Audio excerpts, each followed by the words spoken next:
Okay, can you all hear me? Okay. Yeah, I'm going to speak a little bit louder, and people are thumbing up on the thing, so that's great. So thank you all for having me. I do like just to quickly start, if you can. This is a little bit harder for those on Zoom, but if you don't just mind looking around the room, because you're looking at me, and this is really a relational practice, and so whatever your reaction is, it's really okay. Just good to know that there's other people in the room. There's some people sitting up here, or there's one person sitting up here. And if you're on the Zoom, just look around your space. You probably have some furry animals or insect critters in the walls or in other places, but just to recognize that you're not alone. Yeah? We're always here together.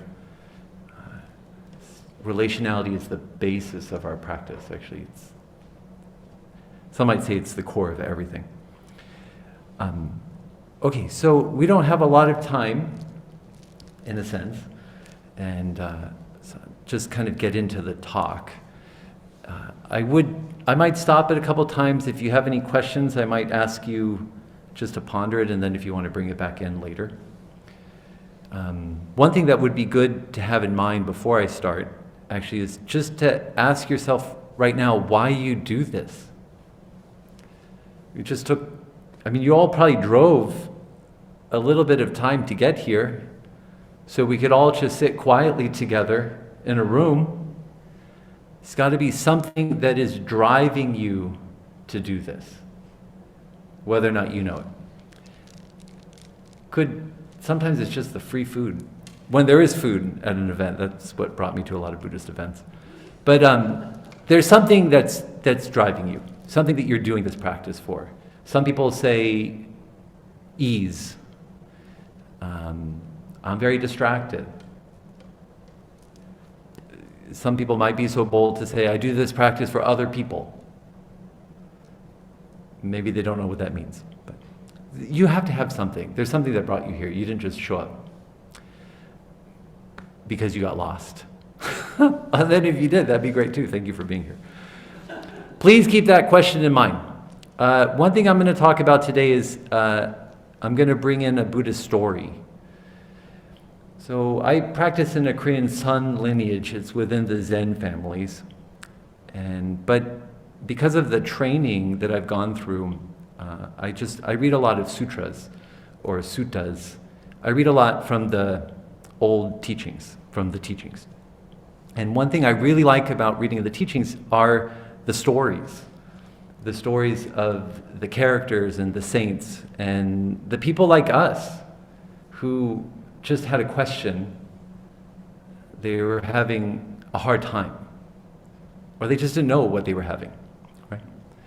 So they're not that different from us in a way. And so when I read the stories, it's because it's quite inspiring. For me, it helps address a lot of questions I didn't know I had about Dharma. I hope you don't, I'm going to use the word Dharma. I'll try to use Dhamma, because I think Dhamma is more from the Pali. It answers a lot of questions that I didn't know I had about Dhamma, or about what this practice is for. Like, why am I still such and such? I've been practicing for this long, right? Something like that. Okay. So the story I want to start talking about today is the story of Angulimala. Does anybody know the story of Angulimala? A couple people. Okay. I'm not going to tell the whole story, because one, there's no the story. There's just a bunch of ways of telling the story. And also because I'm going to, like every good storyteller, I have a point I'm trying to make. So I'm just trying to tell you something else. Yeah. Okay, so let me tell you a little bit about who this character is. Angulimala was one of the great disciples of the Buddha. But, let's see. There's going to be a lot of kind of intensity to this story. I guess I should warn you ahead of time. Maybe not too intense, but just so you know.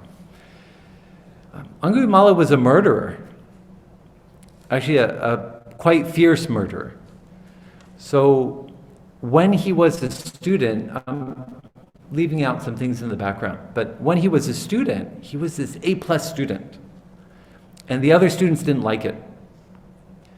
So and this is, we're talking Buddhist time, 2,500 years ago. So relationships between student and teachers is kind of like a guru model, right? The Pundits and Brahmins, and you have a deep relationship with them. It's not like here like class or something like that, and you just hope to get an A. It's like deep relationship. Teacher against him. They started to whisper some things to the teacher. Angulimala, who actually had a different name,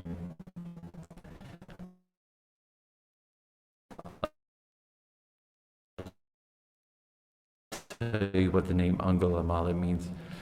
He's look, if you really want to grab from different people, sound is very, I apologize, unstable sound. Angulimala at first was like, what? But he really loved the teacher. And so he said, okay, I guess I'm going to be doing this. So Angulimala started to kill people. And he would take off.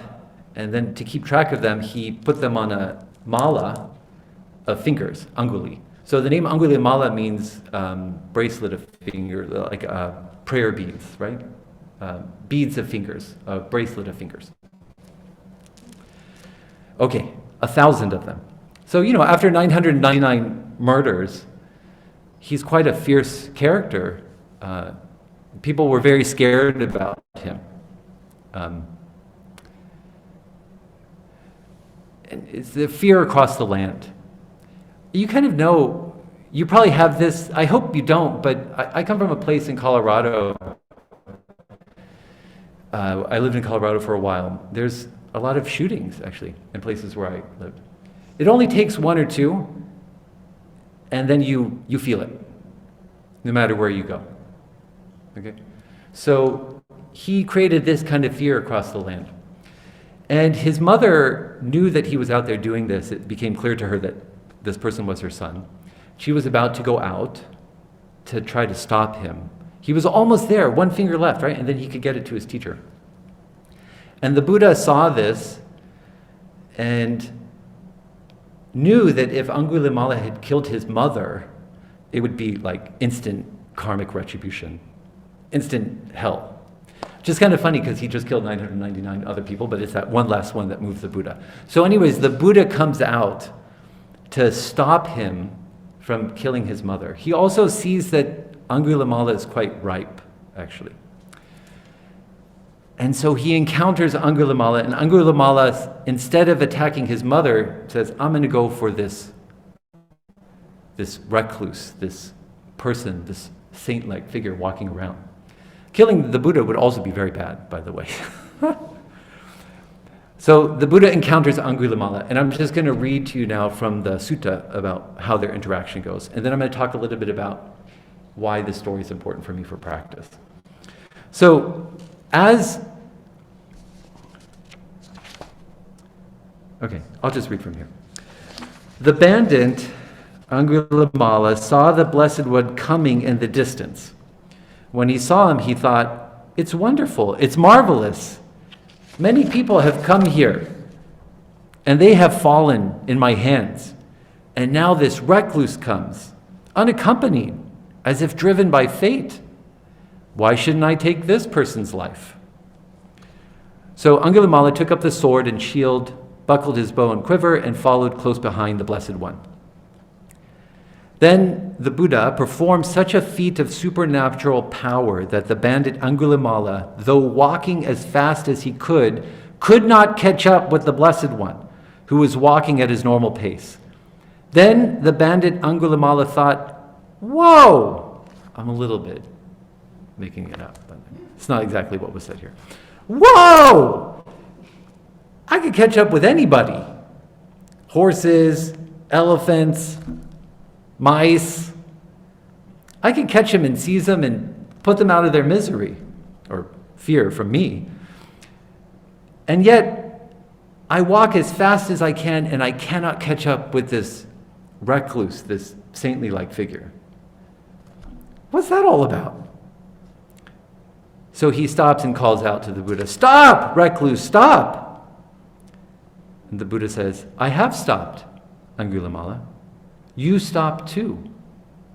Well, Angulimala thought, these recluses, sons of the Sakyans, they speak truth.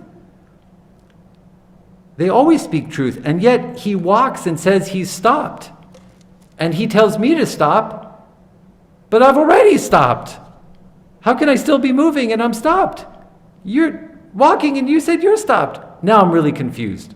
So what do you do when you're confused? You speak in poetry. So the bandit Angulimala addressed the Blessed One in verse, saying, "While you are walking, recluse, you tell me you have stopped. But now when I have stopped, you say I have not stopped. I ask you now, the meaning, how is it that you have stopped and I have not? Angulimala, I have stopped forever. I abstain from violence towards living beings. But you have no restraint towards things that live. That is why I have stopped and you have not. Oh, at long last, this recluse, this sage has come to this forest for my sake. Having heard your stanza, teaching me the Dhamma, I will indeed renounce evil forever." And then it goes on, he gives up his sword, and the Buddha gives him the going forth, addresses him with the famous words, "Come bhikkhu," which is essentially the going forth at that time, because the Buddha could just give people the going forth. "Come bhikkhu," and Angulimala is ordained into the Sangha, right? That's the story. Hopefully people heard it online. Who knows?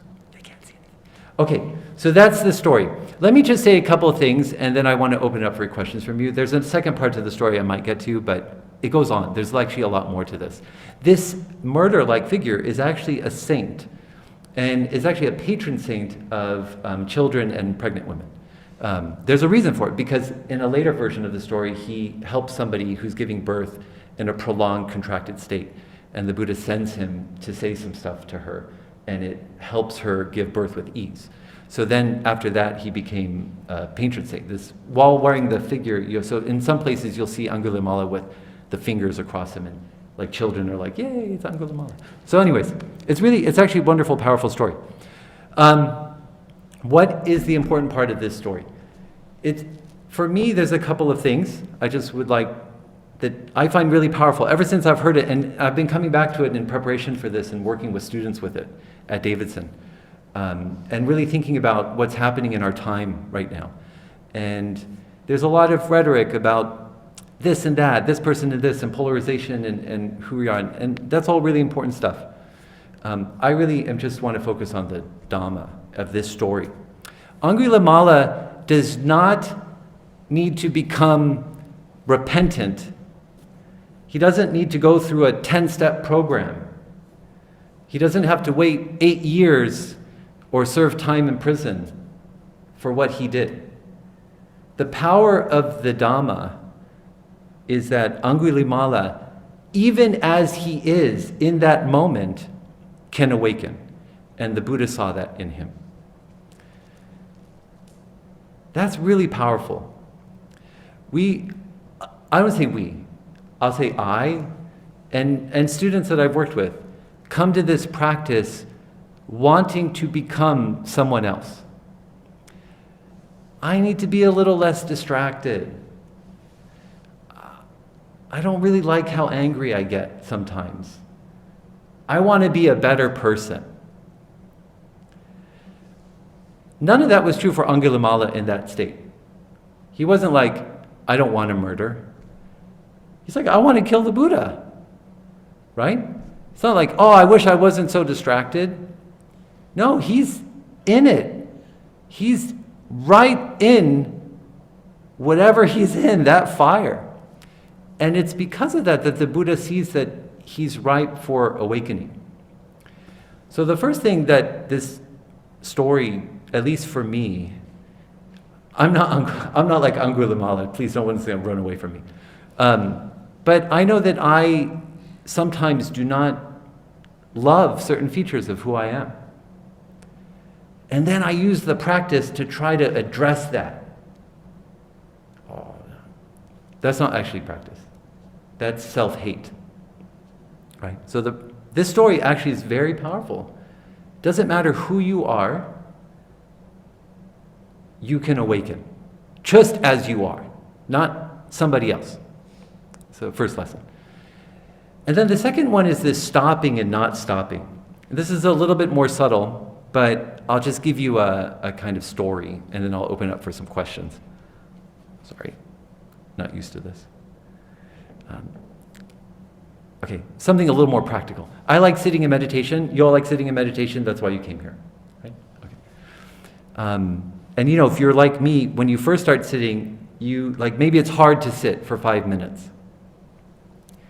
And then you're like, wow, I can really sit for 5 minutes. I'm going to sit for a little longer, 10 minutes. So for me, the way I knew was the longer I sat, it felt a little more comfortable. Right? I didn't feel so distracted. Or I could just sit kind of calmly. And then I knew that the first time, maybe I sit for 25 minutes. Around 25 minutes, something would shift, right? I don't know if you've had this experience. And then you're like, what time is it? Or what always happens to me is I always think, did I set the alarm? Did I really set the timer? It must be broken. I think I've sat for 2 hours already. It's not true. So it's like the first 20, 25 minutes, and then something shifts. Okay, then a couple years go by. I've been training for 20 years, but a couple years go by. And then it's like, oh, well, I can sit for 25 minutes. No, that thought never came up. Maybe I'll try longer. I'll try to sit for an hour. At first, it's a little bit of a struggle, and then it's peace. And then at the end of the hour, it's like, did I set the alarm? Same thought that used to come up before comes up later. But I thought it was all good because I was peaceful for an hour, right? I don't know if you've had this experience, right? Then you push yourself further. I'm going to sit for 2 hours. All of this is just using the practice to become something else. It's not moving, but moving at the same time.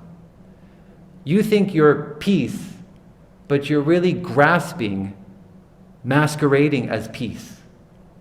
And so this story is saying you need to learn how to stop, even in the midst of motion. The kind of stopping that the Buddha is asking Angulimala to do is not the kind of stopping that happens because we learn to sit for a longer period of time. That's good, don't get me wrong. In the tradition I train in, we practice this a lot, right? Sitting for long periods of time.